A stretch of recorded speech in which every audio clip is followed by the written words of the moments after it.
Morning all. All right, so news of the day for you for your August 10th, 2022. So we're already a third of the way through the month of August. Max Pacioretty. So just acquired by Carolina in exchange for, well, nothing.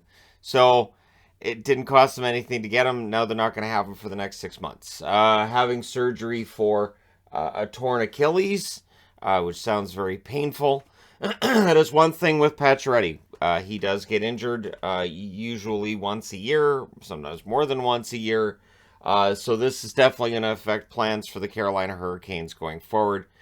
Picking up Pacioretty and Coughlin for nothing, picking up Burns for not a lot more, was to make up for what they didn't get in the free agent market and for what they weren't able to figure out otherwise. So we'll see if there's another plan now that Pacioretty is out for the next 6 months. That does mean they could put that money on LTIR. They may make another move. We shall see. One move that Carolina did make yesterday was re-signing Marty Necas. 2-year deal worth $3 million per season. So that's a show-me contract 2 years down the road. We'll see whether he's worth a lot more than that, whether he's worth the same, what happens with Necas. I like the player. I think the production can definitely come up from where it was last year. We shall see.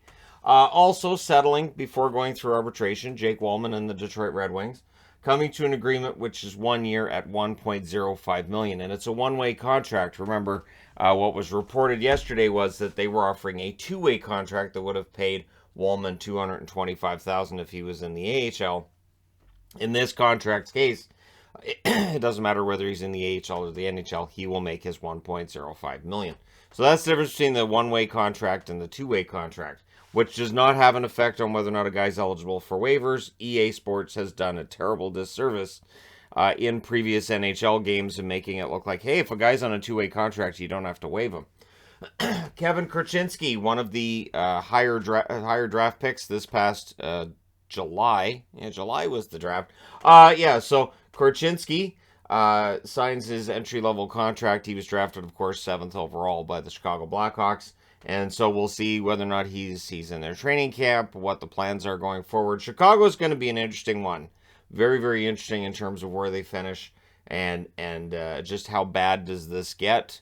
Can they maybe get more wins than we expect this coming season? I mean, Arizona had 25, and early on in the year, it didn't look like they'd get 10 last year. So we'll see how things go for Chicago, but it definitely looks like they've done a full teardown, which might open up a spot for maybe a guy like Korchinski if he has a good camp, right? David Gustafsson has signed a 2-year extension with the Winnipeg Jets, worth $775,000 per season.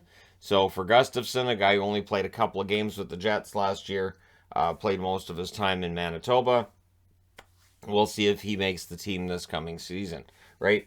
Gustafsson's had some games in the NHL. It really is. He really is one of those players who could end up being a fourth liner at some point. We'll see if he's reached that point this season soon enough. Today I'll be watching Canada versus Latvia and doing a video on that, the same as I did on yesterday's Czech-Slovakia game. Also, Finland beat Latvia 6-1 yesterday, and the U.S. beat Germany 5-1 yesterday. So, outside of the one game I reviewed, not a lot of tension in those games. The scores end up being kind of one-sided, which during the round robin is pretty common. Really pretty common to see the lopsided scores in the round robin. So we'll see if Canada does the same with Latvia today. But again, just because Finland beats Latvia 6-1 doesn't mean that Canada doesn't have struggles here and there. Canada at times in tournaments like this can sometimes have a bit of a slow start. So we'll see if that happens here or if Canada does go out and take care of things against Latvia and make it look easy. Of course, it is really going to be Bedard watch. That's what this is all about. That's what it seems to be from a lot of the video packages here in Canada. And just the overall hype is around Bedard. He is a special player. He is highly, I would say 99.9% likely to end up going first overall in the draft in 2023 and could be a special talent. So there you go.